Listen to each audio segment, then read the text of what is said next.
Bem, boa noite, o Argumento está começando agora. Hoje é um programa especial, gravado diretamente do Gran Mercury, e recebe o ministro do Turismo, Celso Sabino.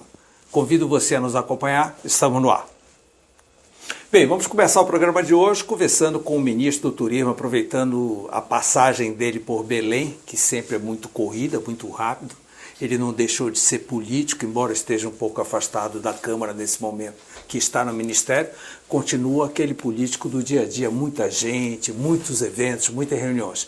Mas deu um tempinho para falar com os telespectadores do Argumento sobre o turismo no Brasil, principalmente no Pará. Ministro, boa noite, muito obrigado.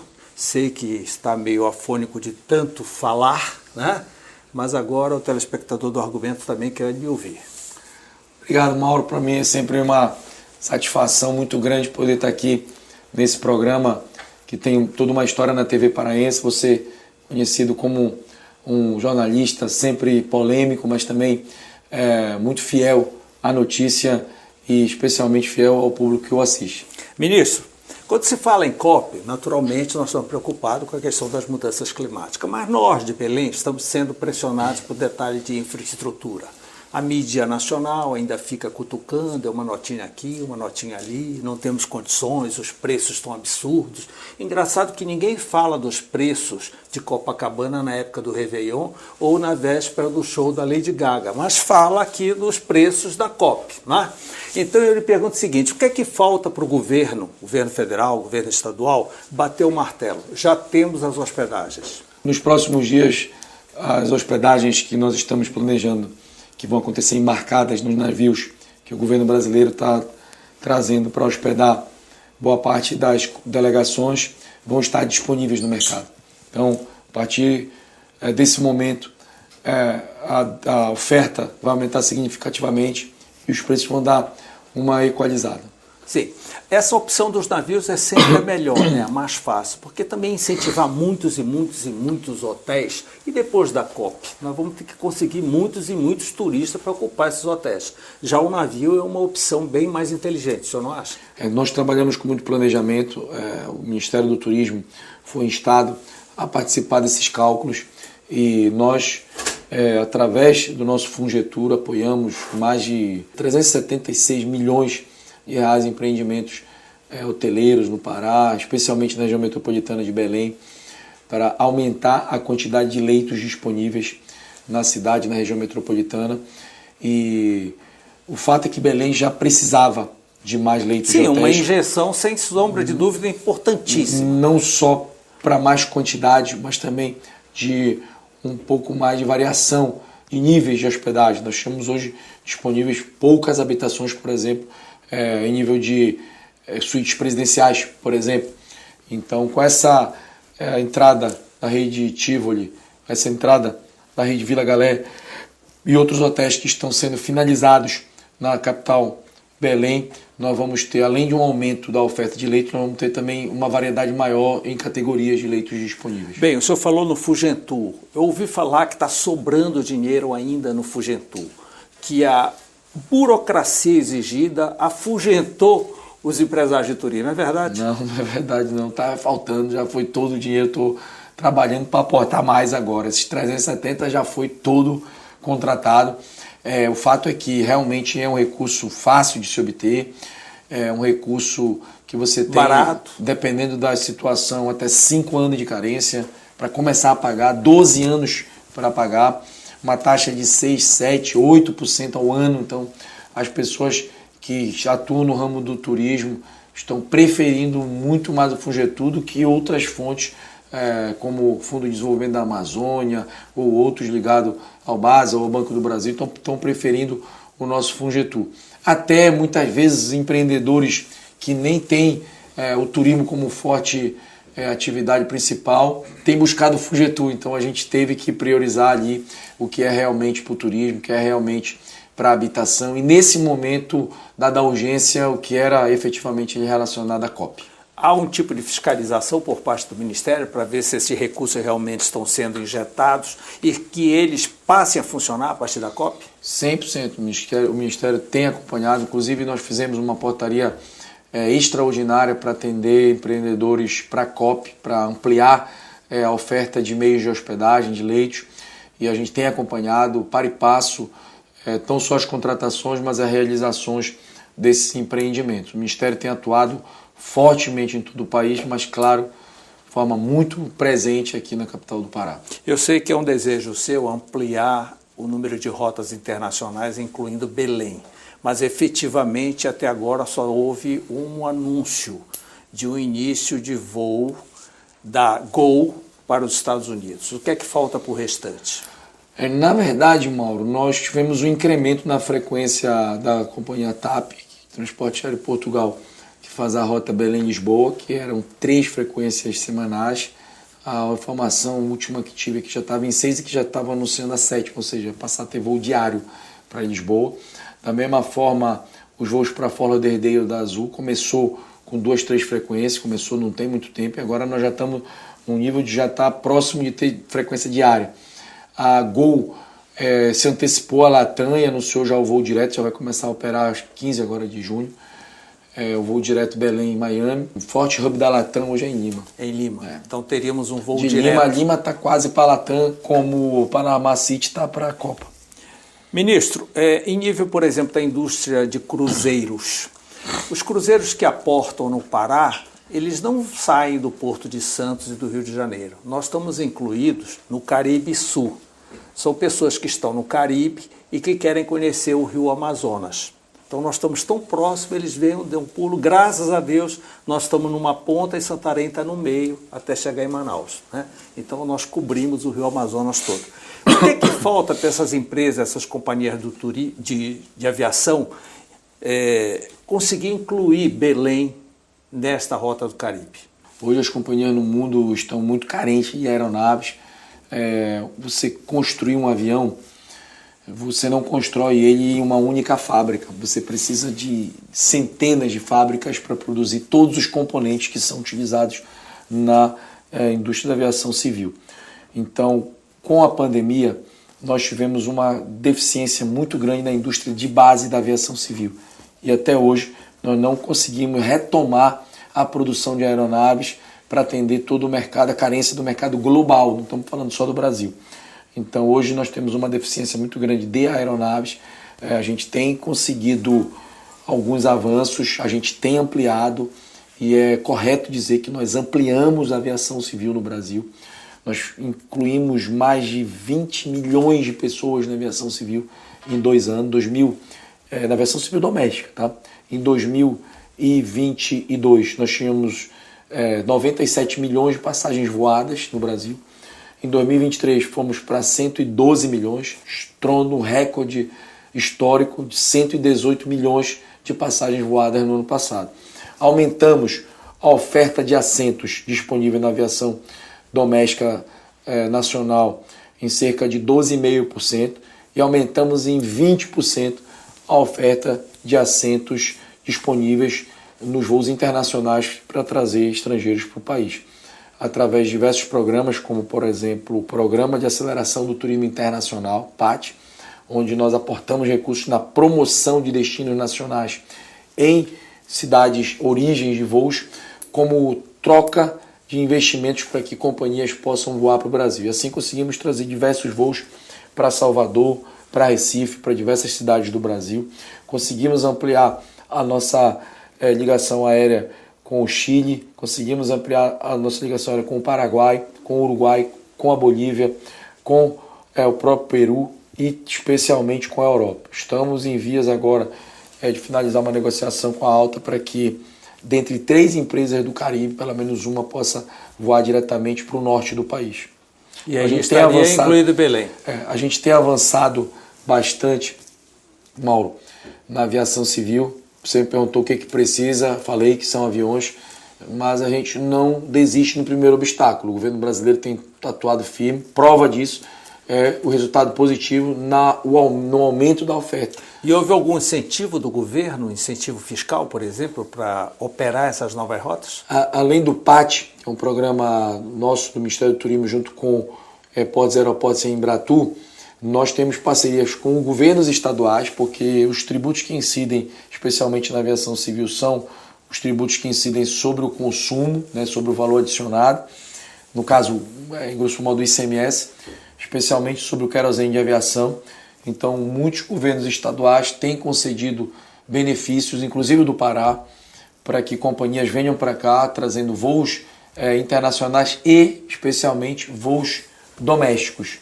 Então, o governo do Pará, o governador Helder foi muito sensível a essa necessidade de ampliarmos a aviação regional dentro do estado e dialogou junto conosco com várias empresas para que hoje nós tivéssemos uma malha aérea que já pega Tucumã, já pega São Félix do Xingu, Redenção, e dentro em breve Redenção, estamos finalizando uma proposta para readequação do aeroporto de Redenção, mais Altamira, mais Santarém e mais diversas cidades do estado. Então, o governo do estado do Pará tem sido um grande parceiro do Ministério do Turismo, graças à nossa relação fina, né?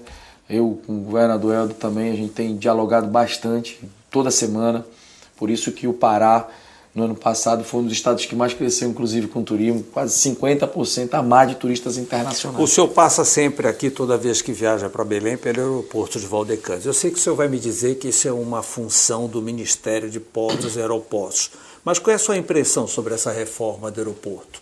Tem um detalhe, alguém da TAP me falou que o aeroporto de Valdecanes é onde a TAP paga as maiores taxas aeroportuárias do Brasil. Por que isso?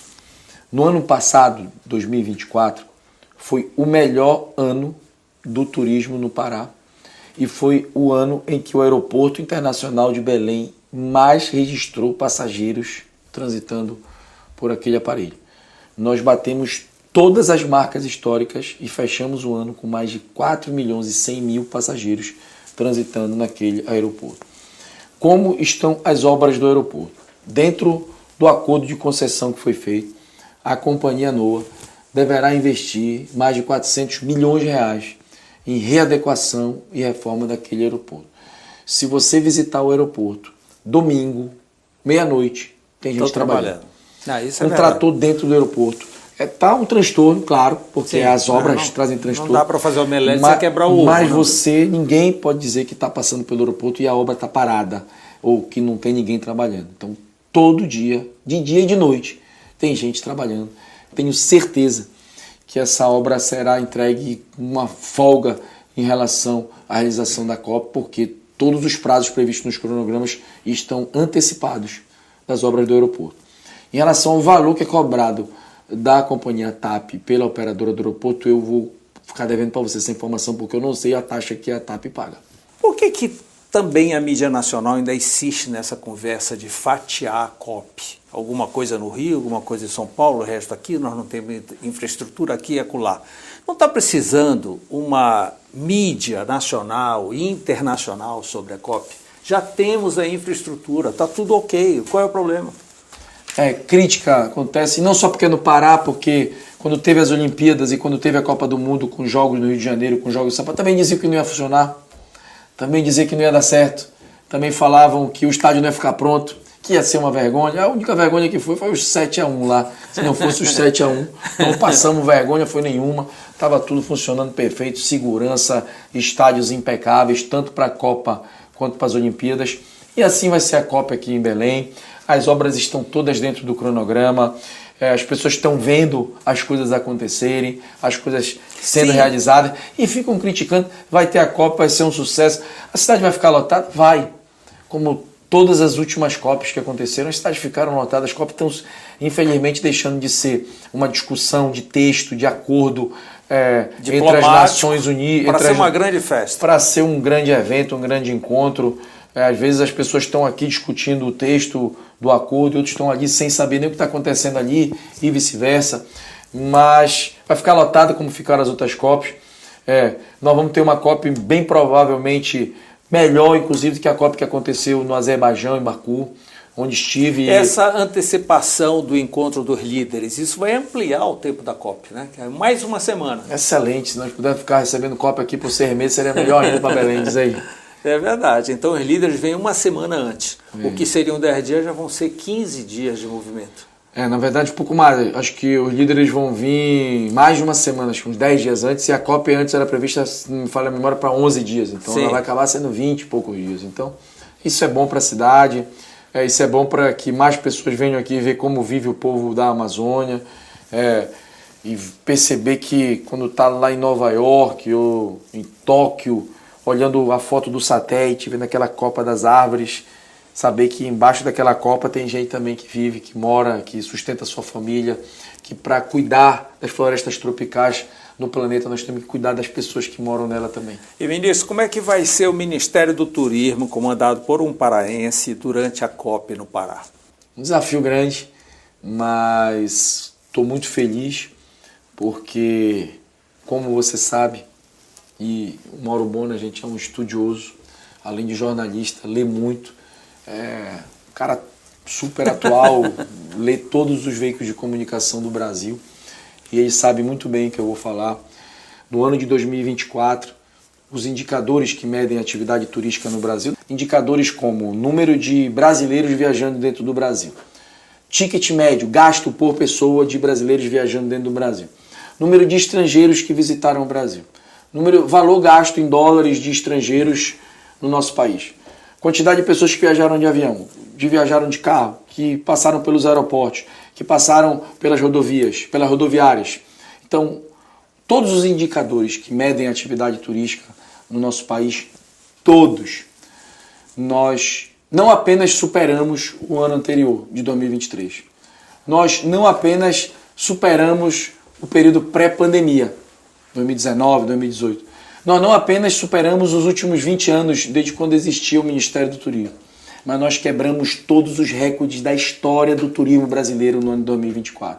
Em todos esses números que falei, estrangeiros vindo para o Brasil, gasto de estrangeiro, brasileiro viajando dentro do país. E em função da Copa, 2025 vai... Não, vamos falar de uma coisa séria aqui. E teve Copa do Mundo, lembra, em 2014? E teve Olimpíada, lembra, em 2016? E nem nesses anos teve tanto turista tanto movimento turístico quanto teve investimento de estrangeiro no Brasil para construir hotel, para construir meios de transporte, construir infraestrutura. Chegamos a 7 milhões e tal. 6.770. 6.770. Nós só não superamos essa linha imaginária dos 7 em virtude do inaceitável, inesperado, ninguém queria, o fato que aconteceu no Rio Grande do Sul, que é um estado que entra muito argentino, que é o nosso principal cliente. Não fosse isso, já tínhamos superado. Mas esse ano, Mauro, nós vamos superar logo essa marca e vamos passar essa linha imaginária, histórica. E outra,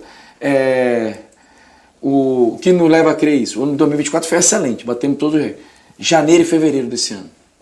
Já foi 2.800.000 turistas estrangeiros. Recorde de gastos, bem longe. Recorde de brasileiros, só em janeiro e fevereiro. Sabe quantos por cento foi maior que janeiro e fevereiro do ano passado? 57% a mais do que janeiro e fevereiro do ano passado, que já foi recorde. Estamos no caminho. É para ficar alegre, não é? Ainda estamos longe de uma Espanha, de uma França, que é 90 mas também a gente está longe de ter vizinho igual eles têm, né? É verdade. Geralmente o turista viaja para o lado. É um mix, né? Um molde de coisas interessantes. Enquanto o México recebe 50 milhões de turistas por ano, mas qual é o vizinho do México? É verdade. Qual é o vizinho do México? É o maior mercado do planeta.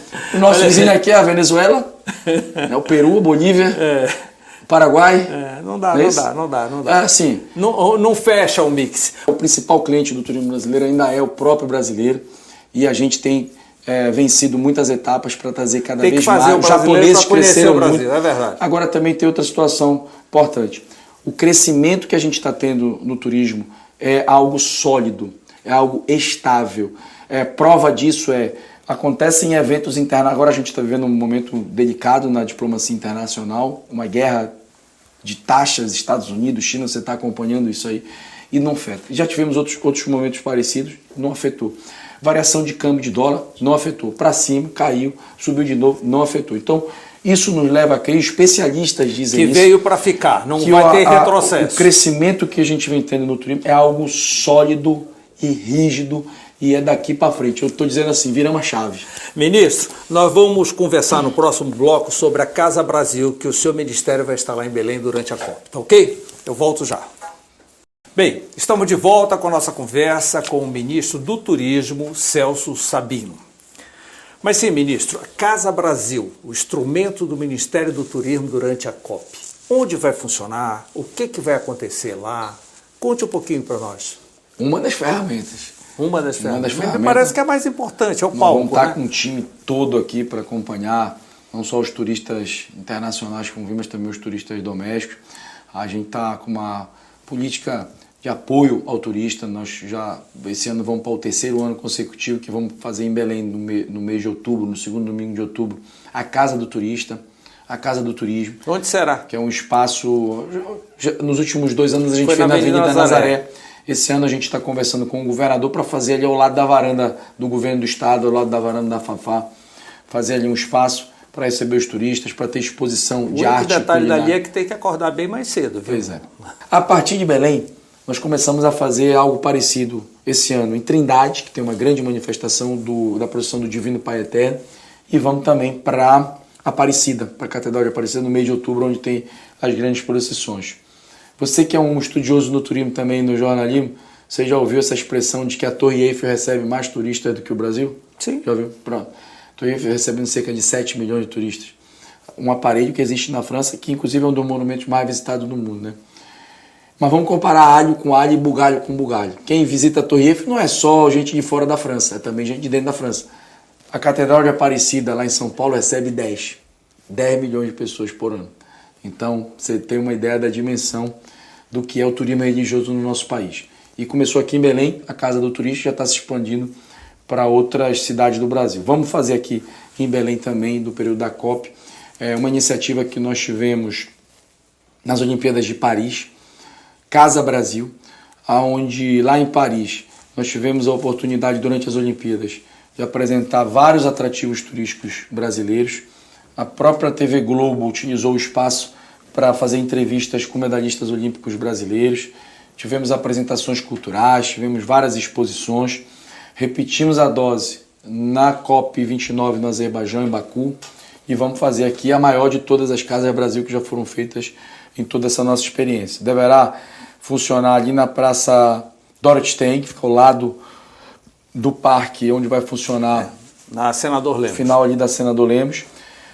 De frente ali ao Parque da Cidade, onde vai ser o funcionamento da COP.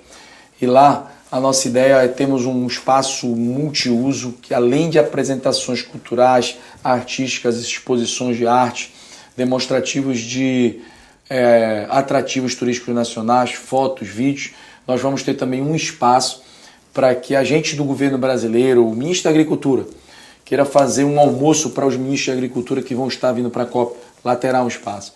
A ministra das Mulheres, quer fazer um encontro com as ministras das Mulheres, defesa da pauta feminina ligada à sustentabilidade, lá terá um espaço.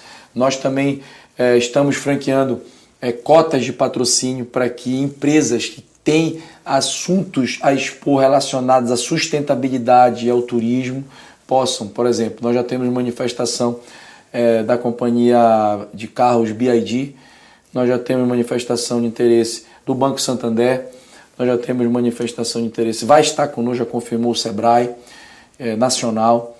Então, essas empresas vão ter oportunidade também de usar os espaços para fazer mesa redonda, apresentação. E vai ser um espaço também que o público paraense vai poder frequentar, visitar, conhecer. A instalação? Não, começou a construção dos espaços, mas não é aqui no estado, está sendo produzido acho que em São Paulo, vai vir pronto só para ser montado aqui, uma área, um lugar belíssimo, vão ser globos, um projeto muito bonito, você vai gostar.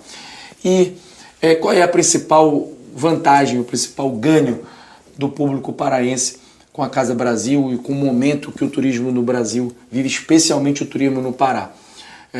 Como disse no bloco anterior, nós superamos todas as marcas históricas, quebrando todos os recordes do turismo. E o Pará foi um dos estados que mais cresceram com o seu turismo. Tanto doméstico, regional e o turismo internacional foram quase 50% de ganho, de acréscimo. O aeroporto de Belém foi recorde, enfim.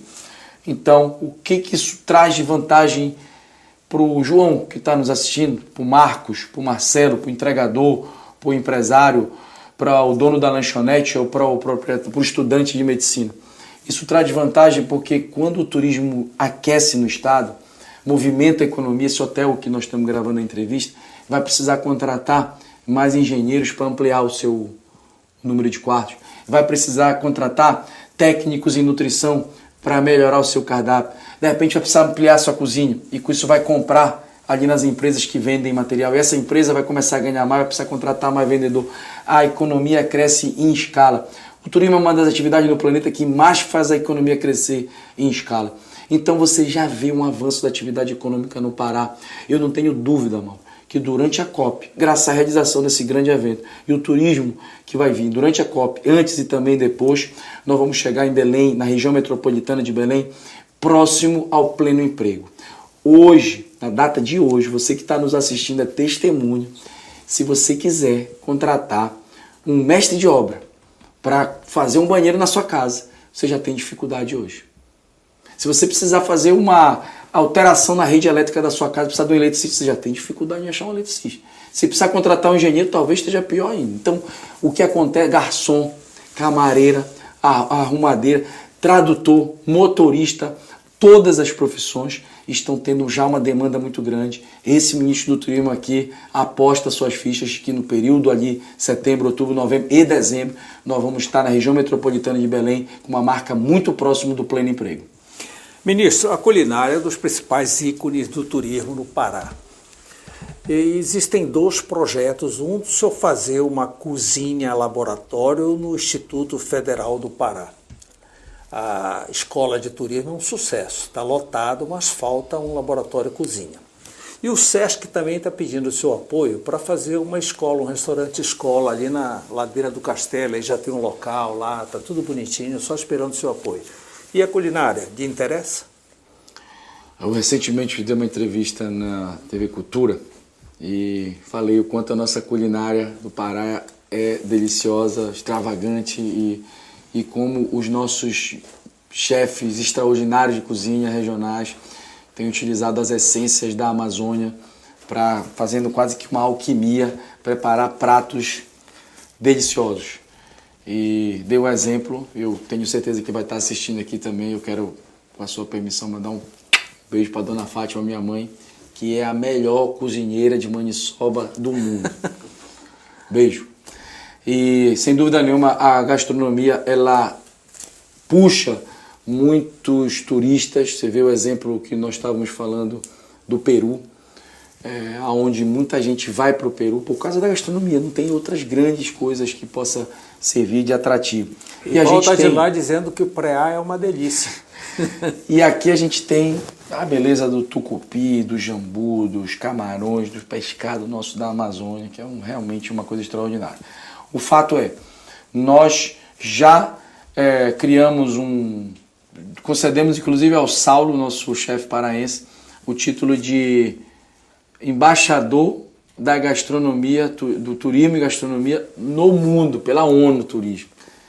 E a gente tivemos o reconhecimento de Belém, junto com Paraty, e como cidade inteligente da gastronomia. Porque eu estava viajando naquela região e é muito próximo de São Paulo. Como cidade inteligente da gastronomia. Então, o que a gente está fazendo ali na nossa escola do turismo? Criamos a escola do turismo reconhecendo de frente o problema de melhoria da qualificação da mão de obra que atua no setor. Criamos a Escola Nacional do Turismo, a primeira unidade aqui em Belém. E estamos investindo ainda agora no primeiro semestre na aquisição dos equipamentos para a montagem de uma cozinha industrial e um laboratório para que na Escola Nacional do Turismo, que funciona aqui em Belém, na sede do IFPA, ali na Almirante Barroso, nós possamos ter a preparação de profissionais para o curso de manipulação de alimentos, gastronomia, enologia, para formar também ali chefes. Eu já tenho conversado com vários chefes que são meus amigos pessoais aqui no estado do Pará, conheço boa parte deles, para que todos eles participem da formação desses profissionais, doando aulas, eles vão pessoalmente para lá dar aula, ensinar o que sabem, e eles também vão ser grandes favorecidos, porque vai estar formando uma mão de obra que vai ajudar a todo o mercado. Além disso, nós estamos dialogando com o SENAC Nacional, aí é uma primeira mão aqui para o argumento, no SENAC Nacional, para nós fazermos, Mauro, um grande concurso nacional de gastronomia. Nos moldes do Miss Brasil. O Miss Brasil, todos os estados elegem a sua Miss. E no final do ano vão a uma cidade e é escolhida a Miss Brasil. Esse concurso de gastronomia seria aproximadamente dessa forma. Cada estado vai eleger essencialmente são dois os principais quesitos. O estabelecimento, ou o restaurante, e o prato, para dar oportunidade de quem não tem restaurante, para um chefe de cozinha que não tem um estabelecimento. Um restaurante e o prato. Cada estado vai selecionar o seu anualmente. Nós vamos a uma cidade do país, ao fim desse processo, levamos esses selecionados nos estados para eleger o terceiro, o segundo e o primeiro colocado, restaurante e prato mais saborosos do Brasil. A ideia é fazer com que pessoas viajem também pelo Brasil para degustar essas delícias. Você vai ao Espírito Santo, você vai buscar aquele restaurante que venceu, você vai querer provar aquele prato, você vem ao Pará, você vai querer. Então, e anualmente fazer esse concurso. Então, é uma ideia que foi discutida com o nosso Conselho Nacional do Turismo, foi desenvolvida pelos nossos técnicos do Ministério do Turismo. Já que o senhor está tão próximo do Senac, pode surgir o restaurante escola aqui? A gente está em conversa bem avançada. Celso Sabino é candidato à reeleição à Câmara dos Deputados, tem mais um ano como ministro. Celso Sabino é candidato a ser um grande ministro do turismo para o Brasil, especialmente para o Pará. Celso Sabino está trabalhando muito, se dedicando bastante para aproveitar, Mauro, cada oportunidade, cada gota de chance que tiver para trazer todos os benefícios que puder para o estado do Pará, para gerar emprego, para colocar o Pará em outro patamar. É isso que eu sou candidato. No ano que vem a gente pensa em campanha, em eleição, em política. Então não tem nada preparado, não tem um plano específico para esse ano que falta? Não tenho tido muito tempo, Mauro, para pensar em eleições. Estou pensando muito em como trazer mais turistas, enquanto aumentar o gasto, enquanto gerar mais emprego para as pessoas. O seu partido, União, está meio rachado com relação a 2026, né? Se vai com Lula ou não vai, já lançou candidato próprio, também o negócio está meio complicado. Eu defendo que a gente deixe para o ano que vem essa decisão importante. Vários partidos aí pensam em lançar pré-candidatos. Você vê o PSD com o governador Ratinho, o MDB lá com o prefeito de São Paulo, falando de apoiar dados candidatos. Eu penso que o nosso partido deve deixar, como tem deixado para discutir isso no ano que vem, acho prematuro qualquer lançamento ou pré-lançamento nesse momento. E eu faço parte de uma ala dentro do partido que defende que o nosso partido caminhe junto com a reeleição do presidente Lula. Essa sua ala demanda quantos deputados? É a maioria. É a maioria? É difícil também ter unanimidade. Não vai conseguir tão fácil. Acho que nenhum partido tem. Se você pegar o PL do Bolsonaro, o PT do Lula, nenhum partido tem unanimidade na escala, não. Todos os partidos têm divergência em projetos importantes. Às vezes todos os partidos não votam 100%, às vezes um ou dois não votam. Ministro, eu só tenho a agradecer essa oportunidade de poder conversar com o senhor nesse momento, embora um pouco rouco, veio ao nosso programa, dar essa informação aos nossos telespectadores. Muito obrigado, boa sorte. Nós estamos torcendo também que tudo isso se realize, que dê certo. A gente tem que calar um pouco esse pessoal aí do complexo de vira-lata, né? Que aqui a turma chama de complexo de urubu, que não vai dar certo, que não vai ter isso, não vai ter aquilo. Mas chegou a hora do senhor bater o martelo, tá resolvido a hospedagem. Qual é o problema agora? Pega o martelo que eu já bato agora aqui. Muito obrigado, ministro. Eu que agradeço, Mauro. Muito obrigado pela oportunidade. Sou fã do seu programa há muitos anos, do seu trabalho como jornalista aqui no estado do Pará, para a nossa sociedade. Peço desculpa aí pela minha voz no dia de hoje. Prometo que vou estar em outras oportunidades com a voz melhor. Mas até a COP a tendência é ficar nesse ritmo. Eu espero ficar com a minha voz melhor já daqui 2 dias no máximo. Obrigado pela sua companhia. Estaremos de volta na próxima segunda-feira. Até lá.